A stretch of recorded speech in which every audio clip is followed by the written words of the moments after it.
নমস্কার, কেমন আছেন সবাই? আমি মৌসুমি, আমার একটা নতুন ব্লগে আপনাদের সবাইকে ওয়েলকাম।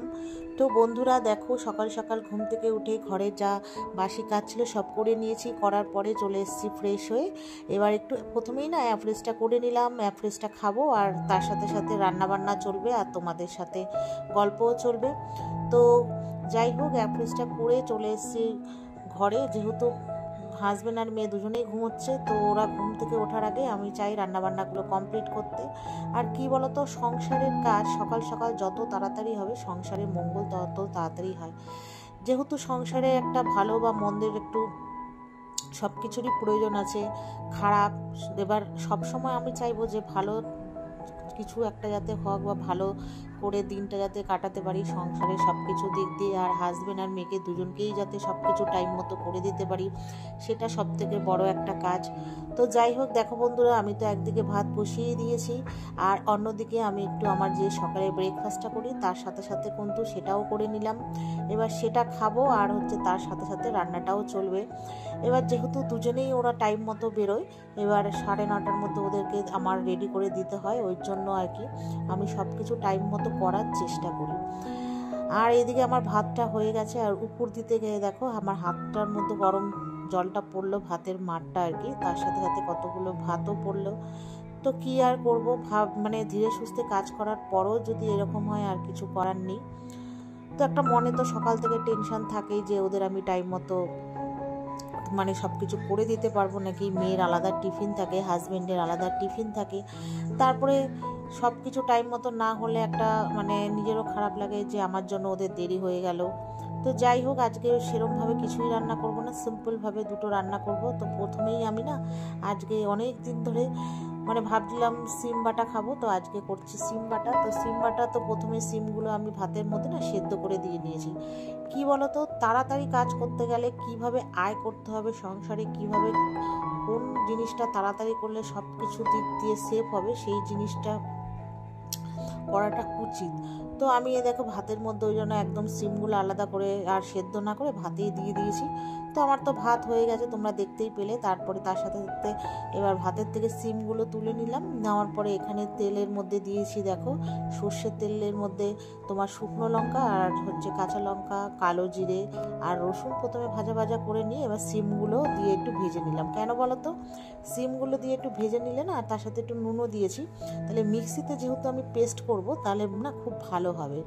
আর এমনি ধরো যদি আমি সিমগুলো আলাদা করে দিয়ে মানে সেদ্ধ করে আর মিক্সিতে ওই মশলাগুলো দেওয়ার পরে যদি আমি ওগুলো বাটি না, তাহলে জলটা একটু মানে যেহেতু সিমটার থেকে একটু জল বেরোয়, ওই জন্য এরকমভাবে করলে মোটামুটি একটু টাইট থাকে, তো খেতেও বেশ টেস্ট হয়। যেহেতু সিমটাও তার সাথে একটু সেদ্ধ করে নেওয়া হয়।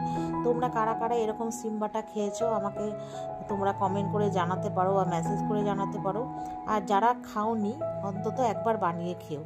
আর গরম ভাতের সাথে তো খুবই টেস্টি লাগে। আর ঝালটা না বন্ধুরা, তোমরা কে কীরকমভাবে খাবে সেই অনুযায়ী দেবে। আমি যেমন বেশি ঝাল খেতে পারি না আর কি, তো আমি কম ঝাল খাই বলে কম লঙ্কা দিয়েছি। তো তারপরে রান্না বান্না হয়েছে, ওখানে রান্নার সাথে আমি করেছিলাম মাছের ঝোল। তো তারপরে আর ওগুলো না তোমাদের সাথে শেয়ার করিনি, যেহেতু অনেকটা টাইম হয়ে গেছিলো, এবার ওরা দুজনেই বেরোবে। তো যাই হোক, তারপরে ওই সব কাজকর্ম করে ওই দিককার সব গ্যাস বাসন টাসন সব মেজে চলে এসেছি। এবার চলে এসেছি তোমার ঘরে। আর রোজ তো একই রকম কাজ আর কি, এই আজকে সব ডাস্টিংগুলো করছি আর শেয়ার করছি তোমাদের সাথে। তো প্রথমে ওই টিভি ফিভি ওইগুলো সব ডাস্টিং করব। আর আমার ঘরে না প্রচুর জিনিস আছে যেগুলোকে বাদ দিতে হবে। তো ওইগুলো কী বলতো, একার দ্বারা সম্ভব না, বর যেদিন বাড়ি থাকবে সেদিন করতে হবে আর কি। তো ওই পাশে সুপার কভার টভার করলাম। আর দেখছো তো আমি কথা বলছি হচ্ছে পাশের বাড়ি একটা বাচ্চা মেয়ে আছে, ও আমি যেহেতু ভিডিওটা অন করে আর কি এগুলো করছি, তা ও ভাবছে কি আমি কেন ক্যামেরা অন করে এগুলো করছি, তা আমাকে ও সামান্য প্রশ্ন করেই যাচ্ছে। আর ও ছোটো আর কি, মানে ছোটো বলতে মানে খুব বাচ্চা না আর কি, ক্লাস 1-এ পড়ে আর কি। ও হঠাৎ মানে হতভম্ব হয়ে গেছে, যখন মানে ও তো সচরাচর এইসব দেখে না, জানলা দিয়ে পড়াশোনা করছে, আমার সাথে কথা বলছে আর এই আর কি। তো যাই হোক, ওকে বললাম আমি এমনি করছি। তো যাই হোক, ওকে এখন তো আর ওই সব আমি বলতে পারবো না, ও হয়তো বোঝে, এখনকার বাচ্চারা সবসময় মোবাইল যেহেতু ঘাটে। তো যাই হোক, তারপরে ওর সাথে কথা বলে চলে এসেছি ঘরে। এবার দেখো ঘরের ফটোগুলো, এসিটা অনেক দিন ধরেই মোছা হয় না, মানে মোছা হয় না বলে মুছি, সবসময় তো আর ডিপ ক্লিন করা হয় না। তো যাই হোক আজকে একটু ভালো করে মুছে নিলাম, যেহেতু সময়ও আছে আর মেয়েও আজকে বাড়িতে, তো ওই জন্য।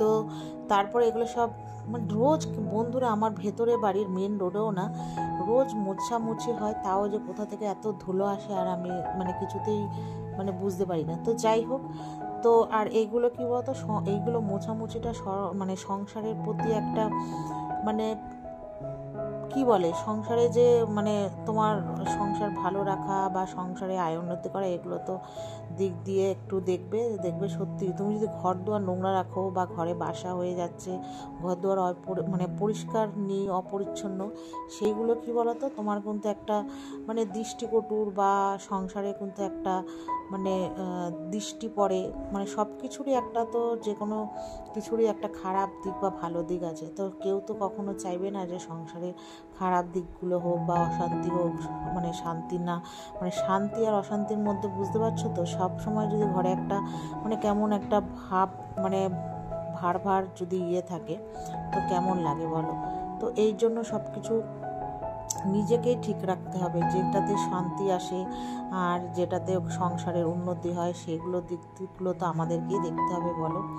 তো যাই হোক, তারপরে ও সব ডাস্টিং করে এবার ঘরগুলো সব ঝাঁট দিয়ে নিলাম। তারপরে এবার মোছার পালা, এবার মুছবো আমি। আর ওই কর্নারের মধ্যে আমার ঠাকুরের মানে যে ফল কাটার যে বটিটা ওখানে রেখেছি, তো ওটা সরিয়ে একটু ঝাড়টা দিয়ে রোজই ঝাড় দিই, তবু এবার হট করে দেখছি বটিটা ওইদিকে সরে গেছে। তো যাই হোক, তারপরে ভালো করে ঝাড় দিলাম। আর আমার ঘরে তো অজস্র চুল, তোমরা কিছু পাও না পাও প্রচুর চুল পাবে, লোকজন এসে দেখলে ভাববে হয়তো আমি ঘর দুয়ারে কোনো ডাস্টিংই করি না, মানে হয়তো ঘর ঝাড়ফাড় কিছুই দিই না। তো যাই হোক, এগুলো দেওয়ার পরে এবার চলে এসেছি ঘর মুছতে। তো ওই দিককার ঘর, ওই পাশের ঘর, সিঁড়ি সব মোছা হয়ে গেছে। সবসময় তো সব দিকে ভিডিও করাটা হয়ে ওঠে না একা হাতে, তখন মনে হয় ভিডিও না করে তাড়াতাড়ি কাজটা করে ফেললেই হয়তো ভালো হবে। তো যাই হোক, ওইদিকে ঘরটা মুছে এবার চলে এসেছি এদিকে। তো এবার এই পাশটা ঘর মুছবো, মুছার পরে তারপরে করব স্নান করলেই দেব পুজো, তারপরে একটু পুজো টুজো দিয়ে আর কি যাওয়ার কথা আছে। দেখি যাব কি যাব না মার বাড়িতে। আর আজকেও না মেয়ের নাচের স্কুল আছে, ওই জন্য ঠিক মানে ভাবছি যাব কি যাব না। তো যাই হোক, ঘরটার মুছে এবার এই দিককার ঘরে চলে এসেছি। এবার ঘর মুছে আমার মোটামুটি এই পাশটা মুছলেই মানে হয়ে যাবে, ঘর মোছা কমপ্লিট। তো তারপরে ঘরটার মুছে পুজো দিয়ে নিয়েছিলাম, নিয়ে তারপরে এখন বাজে 1:30। তো একবারে যেহেতু আজকে বিকেলে নাচে স্কুল আছে, তো আমি রেডি হয়ে মার বাড়িতে একদম চলে এসেছি। তারপরে এসে এখানেই খাওয়া দাওয়া করলাম, আর আমার খাবারগুলো ভেতরে ঢুকে আসলাম ফ্রিজে। তো তারপরে মার বাড়িতে এসে খাওয়া দাওয়া করে ঘুমিয়েছি, আর মেয়ের স্কুলের ড্রেসটাও নিয়ে এসেছি। তো তারপরে এখন সন্ধেবেলা মেয়ে আর আমি দুজনেই তো রেডি হয়ে গেছি। আর আজকে ভাই দিয়ে আসবে আমাদের, তো ভাই দিয়ে এসছে নাচের স্কুল থেকে। আর আজকে নাচের স্কুল থেকে আসার সময় খুব প্রবলেম হয়ে গেছে, যে বাস ছিল না নাকি জানি না, আমরা আস্তে আস্তে একটা বাস বেরিয়ে গেল, তারপর অনেকক্ষণ দেরি করে মানে আর আসে না, তারপর লাস্টে বাধ্য হয়ে অটো করে আসলাম। বাড়ি আস্তে আস্তে 10:30 পৌনে 11টা বেজে গেছে, সব দোকানপাট মোটামুটি আমাদের এদিকে বন্ধ হয়ে গেছে। তারপর বাড়িতে এসে করলাম ডালিয়া, তো খাওয়া দাওয়া করলাম। তো ডালিয়াটা খুব টেস্টি হয়েছিল। তো বন্ধুরা, ভিডিওটা যদি ভালো লাগে লাইক এবং শেয়ার করো, আশা করব তোমরা